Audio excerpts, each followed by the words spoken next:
আজি আছোঁ আমাৰ প্ৰজন্মৰ আমাৰ গ্ৰীষ্মকালীন নাট কৰ্মশালাৰ সামৰণি। গতিকে নাটক শেষ হৈ গ'ল আৰু ইয়াতে ৰাতিয়ে হ'ল, এতিয়া 11টা বাজিল। আমি আছোঁ আজি তপন দাৰ ঘৰত। তো কেনে লাগিল আমাৰ লগ পাই? একদম বঢ়িয়া বঢ়িয়া।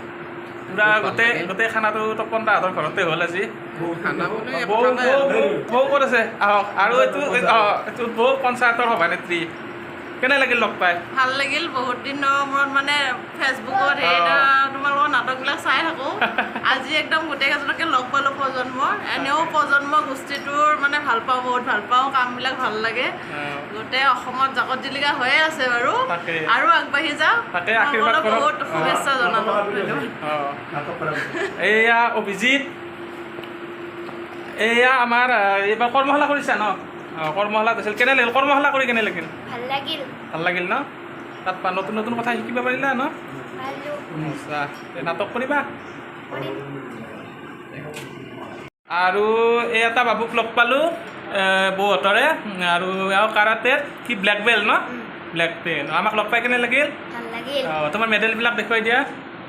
এইবিলাক মেডেল, গোটেই মেডেল একদম ভৰি আছে।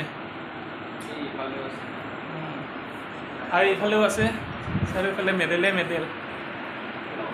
তাৰ উজ্জ্বল ভৱিষ্যত কামনা কৰিছোঁ। সকলোৱে আশীৰ্বাদ কৰিব যাতে আগুৱাই যায়।